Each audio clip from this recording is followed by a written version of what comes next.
하나님 말씀 봅니다. 하나님 말씀 신명기 7장 7절에서 9절의 말씀, 우리 한 절씩 교독하고 9절 다 같이 봉독하겠습니다. 먼저 7절을 제가 봉독하겠습니다. 주께서 너희를 사랑하시고 택하신 것은 너희가 다른 민족들보다 수가 더 많아서가 아니다. 오히려 너희는 모든 민족 가운데서 수가 가장 적은 민족이다. 그런대로 주께서는 너희를 사랑하시기 때문에 너희 조상에게 맹세하신 그 약속을 지키시려고 강한 손으로 너희를 이집트와 바로의 손에서 건져내시고 그 조사에 하는 집에서 이끌어내어 주신 것이다. 함께 봉독합니다. 그러므로 너희는 주 너희의 하나님이 참 하나님이시며 신실하신 하나님이심을 알아야 한다. 주님을 사랑하고 주의 계명을 지키는 사람에게는 천대에 이르기까지 그의 언약을 지키시며 또 한결같은 사랑을 베푸시는 신실하신 하나님이심을 알아야 한다. 아멘. 제가 목사로 사역을 하면서 신방을 많이 다니게 되죠. 전도사일 때는 이제 청년들 담당이어서 청년들 학교 또는 직장인 친구들은 직장에 이제 신방을 가기도 하고, 그래서 같이 밥도 먹고 또 고민도 듣고 또 이렇게 식사하면서 같이 기도도 하고 그렇게 했던 기억이 많이 있습니다. 이 목회자의 중요한 역할 중에 하나가 이제 신방인데, 요즘에는 신방을 잘 안 하죠. 네. 그리고 원하는 분들만 하게 합니다. 네. 세대가 많이 이렇게 바뀌었어요. 대부분의 교회들이 예전에는 뭐 정기 신방이라고 해가지고 봄 신방, 가을 신방 이렇게 했는데, 지금은 그런 교회들은 이제 점점 줄고 신방을 요청하는 경우에만 신방을 합니다. 뭐 여러분 들어서 아시겠지만 옛날에 신방을 하게 되면 뭐 그 집 대청소한다고 그러잖아요. 뭐 청소뿐만 아니라 좀 낡은 것들은 교체하기도 하고 뭐 이런 식으로 신방을 받기도 했는데, 그렇게 막 신방을 많이 다니고 이제 교구를 맡게 되어지면서 이제 가정 신방을 이제 하게 된단 말이죠. 근데 아마 지금까지 목회 활동하면서 이렇게 신방간 횟수로만 따지면 아주 기억은 나지 않고 숫자 세보지는 않았지만 아마 굉장히 많이 될 텐데, 그 중에도 이렇게 기억나는 신방들이 있습니다. 아직도 여전히 생각나는, 그때 가서 예배하고 같이 기도하고 했던 기억이 있는데, 이분은 남자 집사님이세요. 연세가 그 당시만 하더라도 한 70세, 좀 넘으시지 않으셨을까 싶어요. 머리도 희끗희끗 하시고, 눈썹도 하얀 그런 남자 집사님이셨어요. 교회 근처에 사셨는데, 아주 이렇게 예배 드릴 때 주일날 딱 오시는 거 보면 언제든지 정장 차림에, 그리고 한쪽에 성경책 딱 들고 그렇게 오시고 말수도 별로 없으셨습니다. 늘 그냥 점잖게 오셔서 예배 드리시고 또 예배 끝나면 집에 가시고. 근데 신방은 처음 갔었죠. 근데 혼자 사시더라고요. 연세가 지긋하신 남자 집사님 혼자 사시는데, 제가 신방을 갔더면 그래서 예배를 드리고 이제 다과를 내오잖아요. 그래서 다과를 이렇게 나누고 있는데 그 집사님이 음료와 과일을 이렇게 내오는데, 이제 음료와 과일을 내오면 기도를 하게 되잖아요. 근데 기도를 하는데 마음이 너무 뭉클한 거예요. 이 노신사, 이 나이 지긋하신 남자 집사님이 이 다과를 혼자 이렇게 준비하셨을 걸 생각하니까 마음이 왠지 뭉클하면서, 그 간식, 다과를 내오셨던 그 현장에서 같이 신방대원들하고 눈물을 흘리면서 기도했던 기억이 참 지금도 그렇습니다. 그분은 이북에서 내려오신 분인데, 그러니까 이북에서 내려오셨으니까 뭐 일가 친척이나 이렇게, 그러니까 가족이 되게 적은 거죠. 그리고 혼자 사시고 그분의 삶을 이렇게 생각하니까 얼마나 힘드셨을까, 얼마나 애쓰셨을까, 뭐 이런 생각들이 많이 들더라고요. 저는 그분을 보면서 이분이 얼마나 신실하신 분인가, 그런 생각을 참 많이 가졌거든요. 그래서 목회를 하면서도 여전히 그 분의 정성, 그분이 준비하셨을 그 마음, 여전히 그것에 대해서 목회자로서 감사하고 되게 인상 깊게 남아 있습니다. 여러분, 신실하다는 것. 오늘 말씀에 보면 하나님은 신실하신 분인데 이 신실함이라고 하는 것이 바로 성령의 열매 중에 하나인 거죠. 이 신실함은 다른 번역으로 보면 충성이라고 번역을 하기도 합니다. 신실함이라고 하는 것이 충성이라고 하는 말은 헬라어 피스티스라고 하는 이 말에서 따온 건데, 이 피스티스라고 하는 말은 충성이라고 하는 말이기도 하지만 믿음이라고 하는 말이기도 해요. 그러니까 신실함이라고 하는 것은 믿음이다, 이렇게 표현할 수도 있는 것이죠. 성령의 열매라고 하는 것을 우리가 계속해서 하지만 사랑이나 또는 기쁨, 평화, 또는 친절, 지난주에 했던 선함, 인내, 이런 것들을 가만히 생각해 보면 이것이 단순히 어떤 단어의 의미를 담고 있지만 그 안에는 어떤 의미가 있냐면 관계적인 의미가 있습니다. 한번 생각해 보세요. 성령의 열매를 우리가 지금까지 쭉 했는데 사랑이나 기쁨, 또 평화, 이런 것들 쭉 따져보면 다 관계적인 겁니다. 평화라고 하는 것도 우리가 생각을 해보면 나의 평화도 있지만 나의 평화는 사실 주변의 평화와 함께 오는 거거든요. 나만 평안하다고 해서 주변과 전혀 상관없이 나의 평화가 이루어질 수 있느냐? 그렇지 않단 말이죠. 사랑도 그렇고 기쁨도 그렇고 평화도 그렇고 인내, 친절, 선함, 이런 것도 마찬가지라는 거죠. 그런 의미에서 신실이라고 하는 단어도 마찬가지입니다. 믿음이라고 하는 단어, 충성이라고 하는 단어는 관계적인 말입니다. 여러분, 무엇을 믿는다라고 했을 때 그것이 사실, 팩트이기 때문에 믿게 되잖아요. 그러면 제가 이름이 박민수니까 이게 팩트니까 그래 민수니까 믿어, 이렇게 얘기할 수도 있지만, 아니면 과학적으로 1 더하기 1은 2야 라고 했을 때 그것이 팩트라고 하기 때문에 믿는다고 하는 의미도 있지만, 여기서 얘기하는 신실이라고 하는 말은 깊은 관계 속에서 나오는 말입니다. 오랜 시간 이 사람과 함께 교제하니까 믿음이 가. 저 사람은 믿음이 가라고 얘기했을 때 그 말 속에는 깊고 오랫동안 관계를 통해서만 나오는 말이라는 거죠. 그 사람이 한 번 말한 것 때문에, 아니면 한 번 행동한 것 때문에 그 사람이 신뢰가 가, 이런 말이 아니라는 거예요.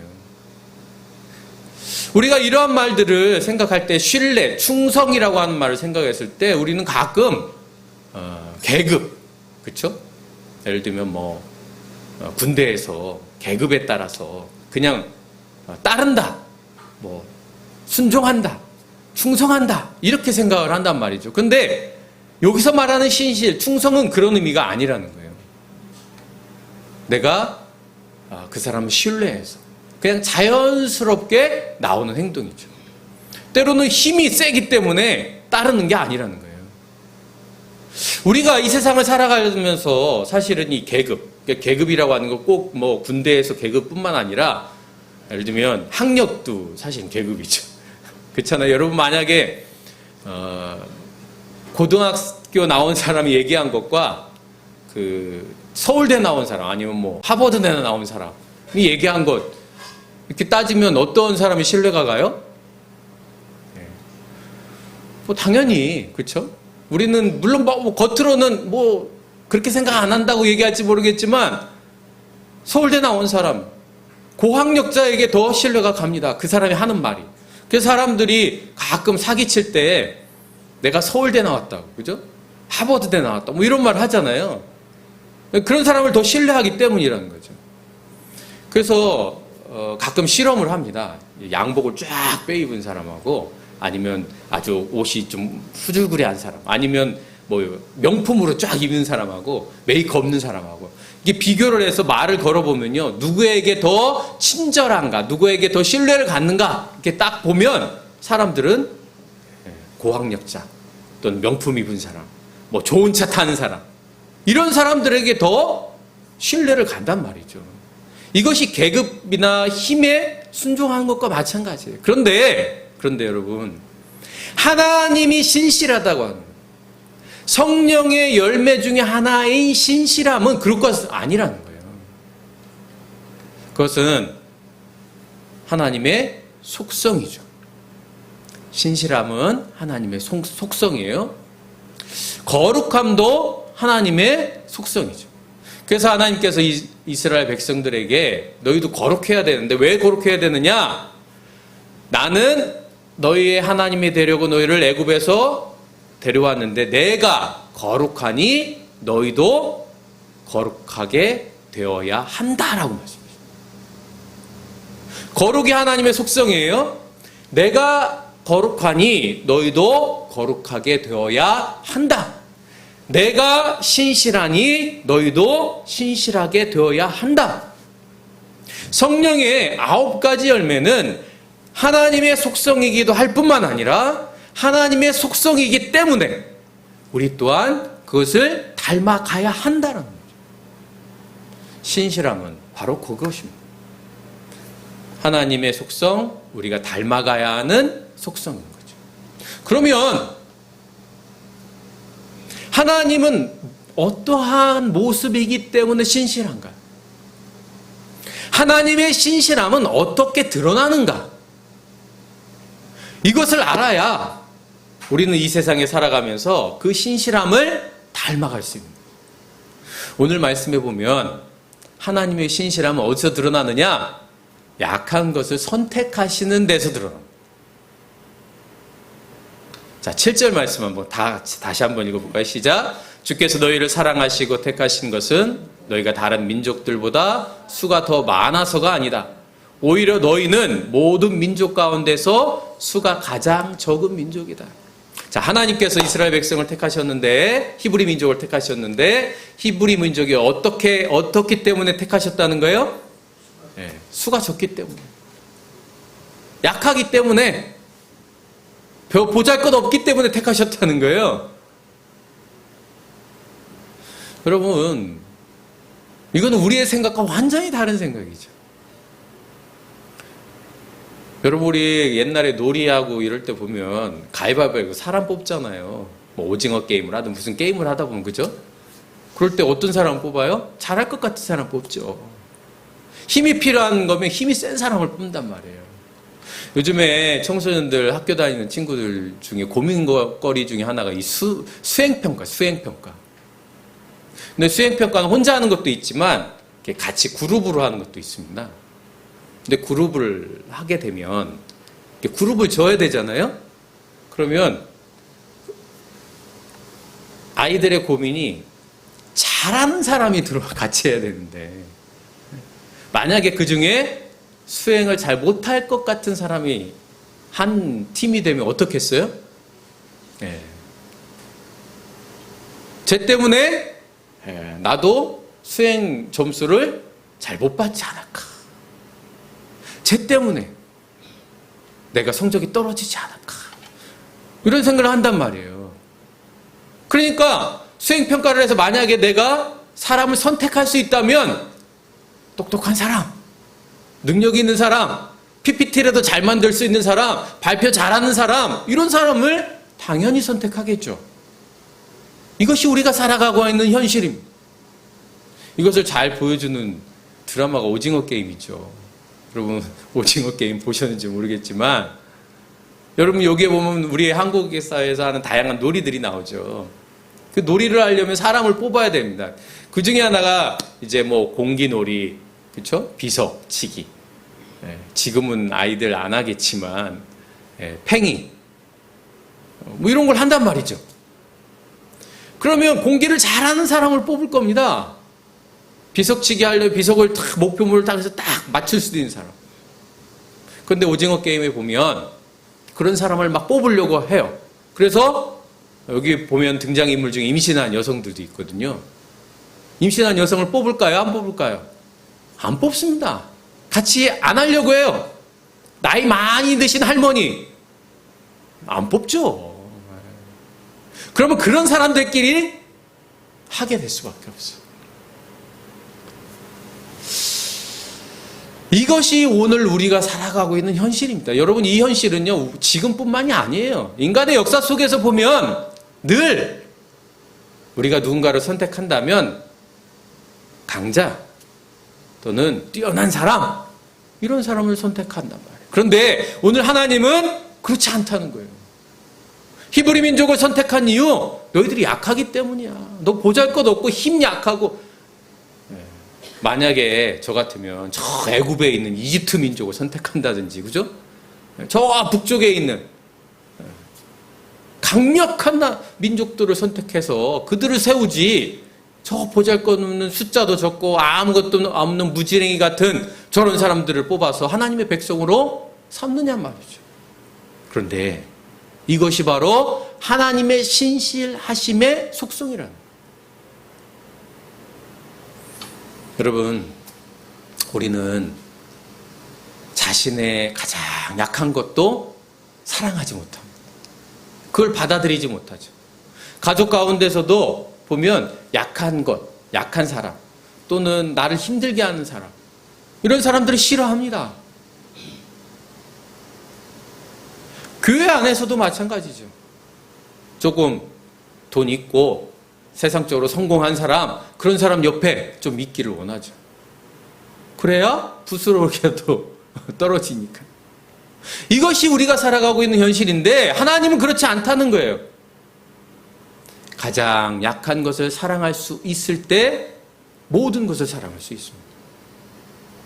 강한 것들만 사랑한다면 약한 것들은 사랑하지 못하죠. 우리 하나님은 그러지 않은 분이라는 거예요.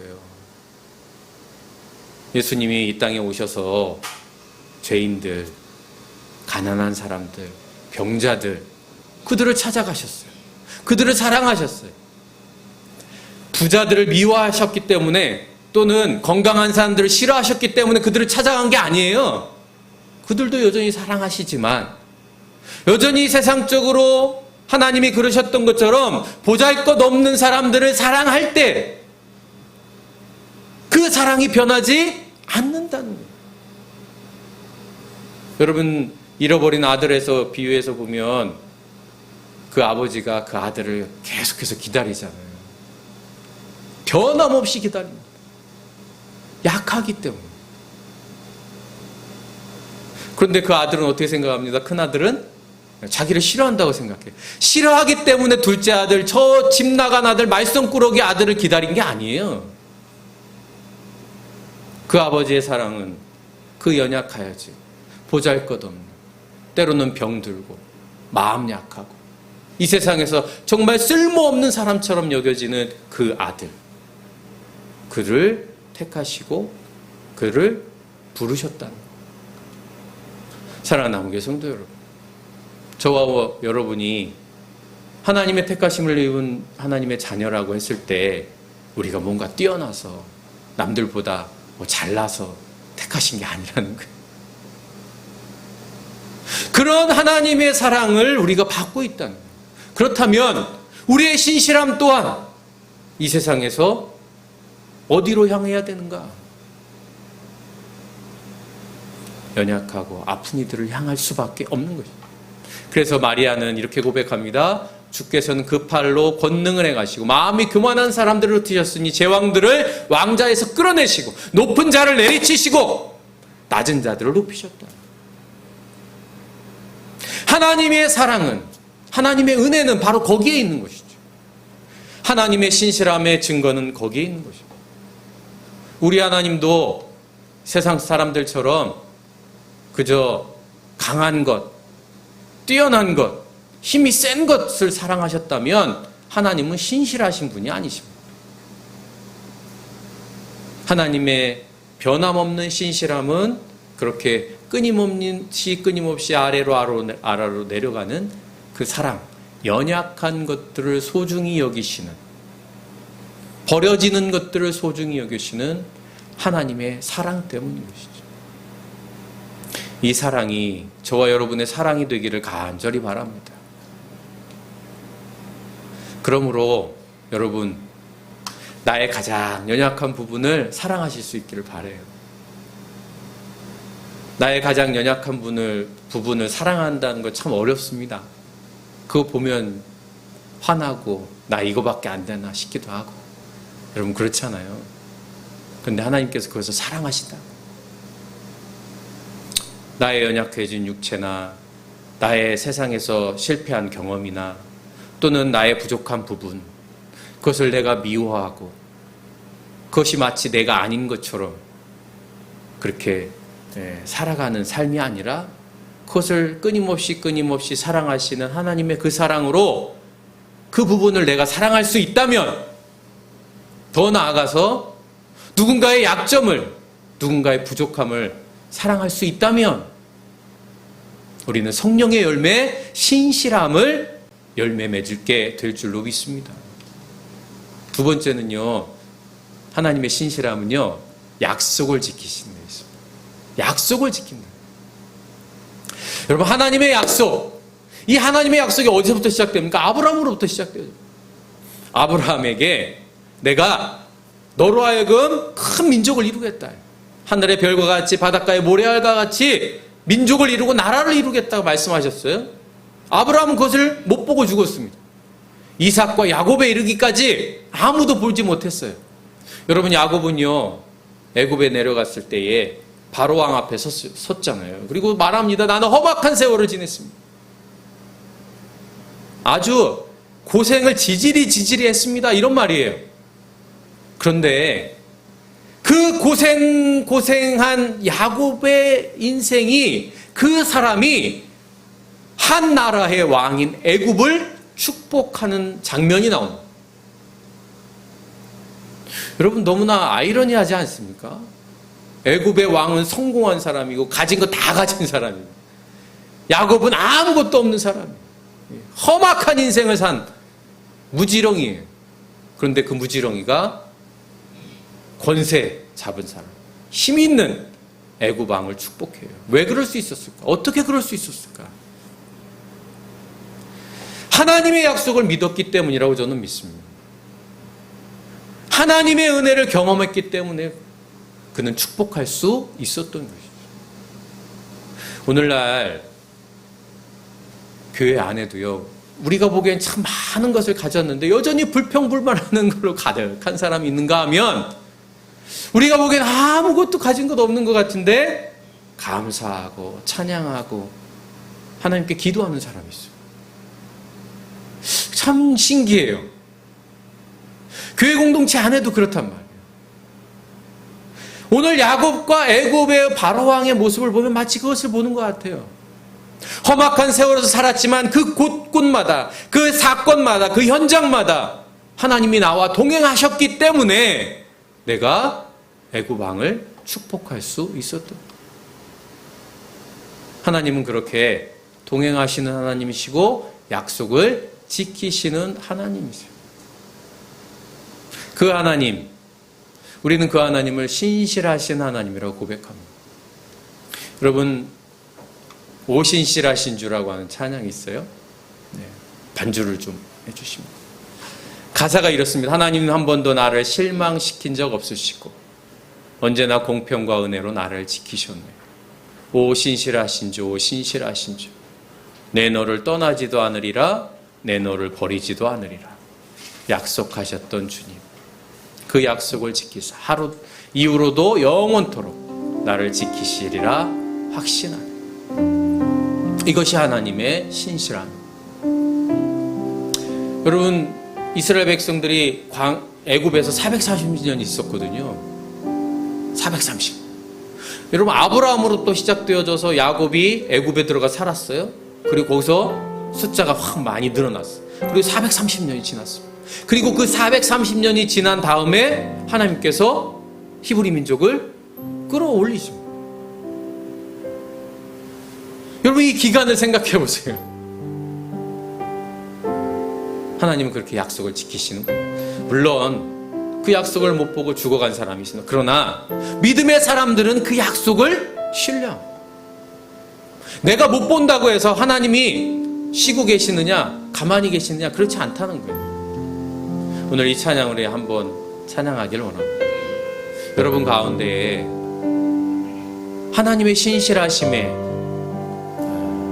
확신이 없는 마음이 있다면, 하나님, 오늘 내가 꼭 그것을 열매를 보지 않더라도 우리 자녀에게 또는 우리 가정, 또 대를 넘어서 하나님께서 그것을 이루어 주실 것이라고 하는 믿음. 왜냐하면 하나님은 신실하신 분이기 때문에. 그 믿음으로 우리 찬양 한번 같이 고백하겠습니다. 하나님, 한 번 더 나를, 하나님 한 번 더 나를 실망시킨 적 없으시고 언제나 공평과 은혜로 나를 지키시네. 오 신실하신 주, 오 신실하신 주, 내 너를 떠나지도 않으리라, 내 너를 버리지도 않으리라. 약속하셨던 주님, 그 약속을 지키사 이후로도 영원토록 나를 지키시리라 확신하네. 우리 다시 한번 고백합니다. 하나님 한 번, 하나님 한 번 더 나를 실망시킨 적 없으시고 언제나 공평과 은혜로 나를 지키셨네. 오 신실하신 주, 오 신실하신 주, 내 너를 떠나지도 않으리라, 내 너를 버리지도 않으리라. 약속하셨던 주님, 그 약속을 지키사 이후로도 영원토록 나를 지키시리라 확신하네. 할렐루야. 하나님은 그 약속을 지키시고, 하나님은 그 약속을 지키시고 우리를 지켜주십니다. 그 확신을 가지실 수 있기를 바라요. 내가 몸이 연약하여졌다고, 때론 내가 세상에 실패했다고, 때론 내가 세상에서 모욕을 당한다고, 하나님 나와 함께 하시지 않는구나, 그게 아니라 우리 하나님은 신실하시기 때문에 그 신실함을 닮아가는 저와 여러분이 될 수 있기를 간절히 바랍니다. 하나님의 신실함의 가장 표본은 뭐냐? 십자가. 여러분, 하나님께서 이스라엘 백성을 구원하시고 그 구원하심에 온 인류를 구원하시기 위하여 하나님께서 인간의 몸으로 이 땅에 오셨단 말이에요. 인간의 몸으로 오셔서 십자가에 달리셨어요. 약속을 지키시기 위해서. 그래서 바울은 이것이 예수님의 태도라고 말합니다. 이 태도를 배우라고 말합니다. 그리스도께서 보여주셨다.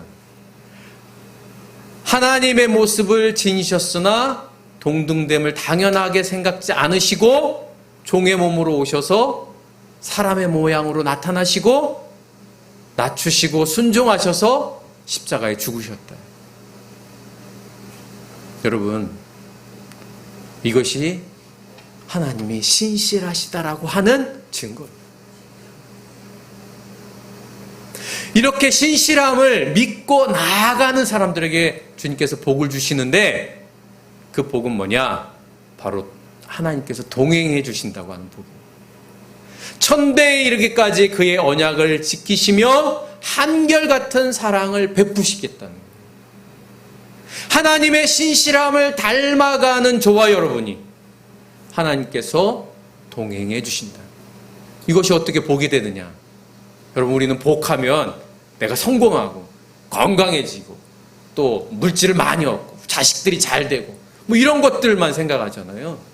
여러분, 가장 큰 복은요, 하나님이 동행하시는 복입니다. 그래서 시편 기자는 말합니다. 하나님께 가까이 있는 것이 나에게 복이니. 여러분, 이 고백이 우리와 저와 여러분 가운데 있기를 바랍니다.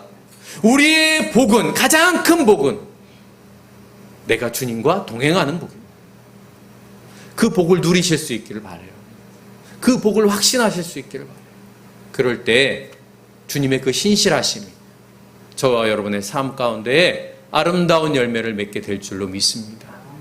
그래서 이 여름 잘 이겨내시고 또 여러분의 인생, 여러분의 삶 가운데 주님 주시는 귀한 복들이 차고도 넘쳐나기를 주님의 이름으로 축복합니다.